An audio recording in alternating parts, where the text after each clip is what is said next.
ಬಾಗಲಕೋಟೆಯಲ್ಲಿ ಪಾಳು ಬಿದ್ದ ಚೆನ್ನಮ್ಮ ಉದ್ಯಾನವನ, ಗಿಡಗಳು ಬೆಳೆದು ಹಾಳಾಗ್ತಾ ಇರುವ ಚೆನ್ನಮ್ಮ ಉದ್ಯಾನವನ.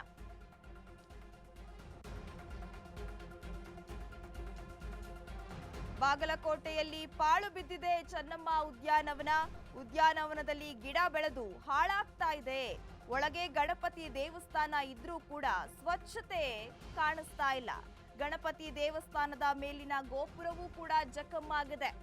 ಮಕ್ಕಳ ಆಟಿಕೆ ಸಾಮಗ್ರಿ ಇದ್ರೂ ಮೂಲ ಸೌಕರ್ಯ ಕಲ್ಪಿಸುವಲ್ಲಿ ಅಲ್ಲಿನ ಪಾಲಿಕೆ ವಿಫಲವಾಗಿದೆ.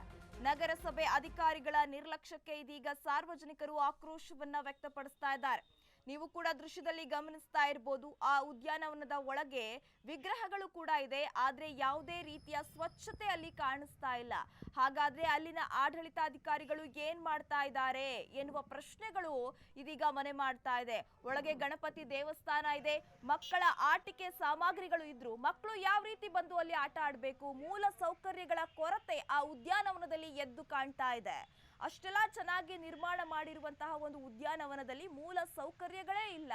ಹಾಗಾದ್ರೆ ಅಧಿಕಾರಿಗಳೇ ನಿದ್ದೆ ಮಾಡ್ತಿದ್ದಾರಾ? ಇಷ್ಟೆಲ್ಲ ಅವರ ಕಣ್ಣಿಗೆ ಕಾಣಿಸಿದ್ರು ಕೂಡ ಯಾಕೆ ಎಚ್ಚೆತ್ತುಕೊಂಡು ಅದನ್ನ ಸರಿಪಡಿಸುವಂತಹ ಕಾರ್ಯಕ್ಕೆ ಮುಂದಾಗ್ತಿಲ್ಲ ಅನ್ನೋದು ಇದೀಗ ಪ್ರಶ್ನೆಯಾಗಿ ಕಾಡ್ತಾ ಇದೆ.